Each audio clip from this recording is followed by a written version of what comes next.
Well, desire is interesting, isn't it? Because what is it that you are really desiring anyway? Why do you want what you want? It's a question worth considering. Why do you want what you want? In every case, it's the same answer, but you often don't realize it. You want everything that you want because you think you'll feel better in the having it.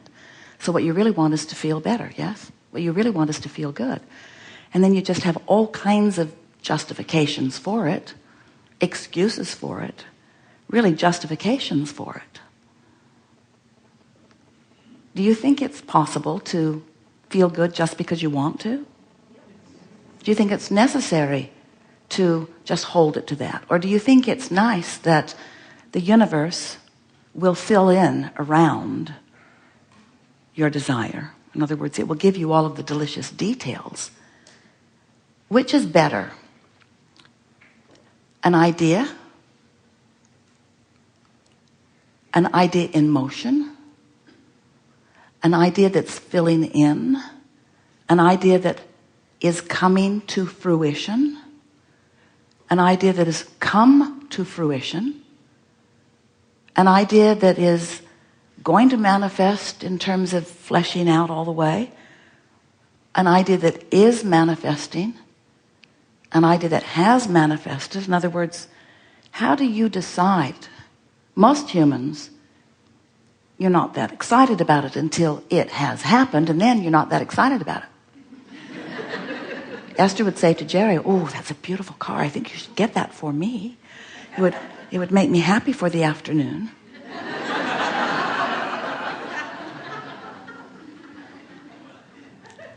Because sometimes just going and getting something doesn't have much filler in it.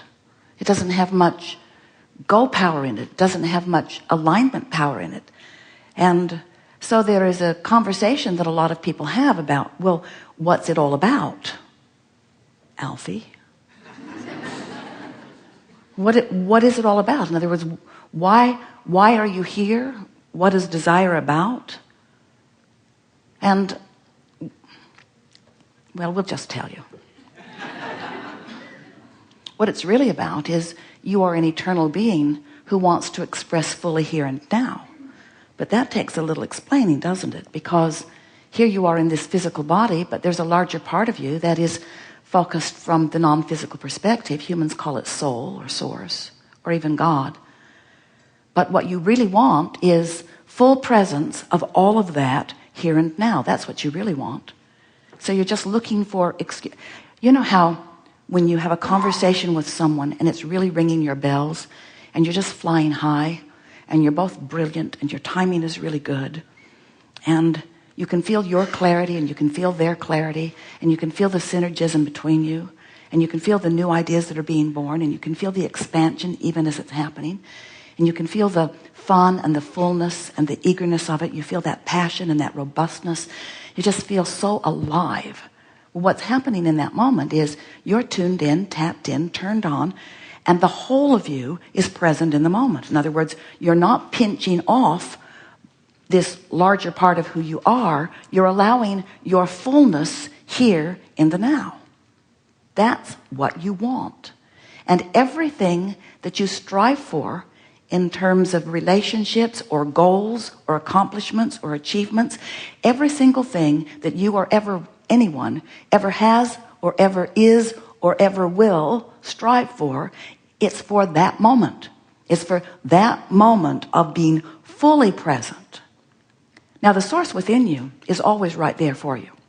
Source is never holding back. It's not that we're unaware of you, or that we're not focused upon you, or that we're not interested in what you're saying, doing, thinking, being, having, realizing, experiencing right here and now.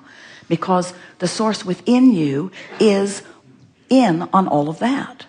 But you have these layers of filters that you apply that sort of mute your experience. And in the muting, you think source is just not there for you. And it's that you're not there for you because you're on a different wavelength, and so you're sort of masking the moment, and in the process of doing it, wanting a better moment, often wanting it to be better. But going about it in a we love you very much screwy way. Going about it in a way that, well, if I could just do. Esther said this morning to her sister Jeannie, they were having breakfast, and Esther said, I'm really better at this unconditional love when the conditions are right.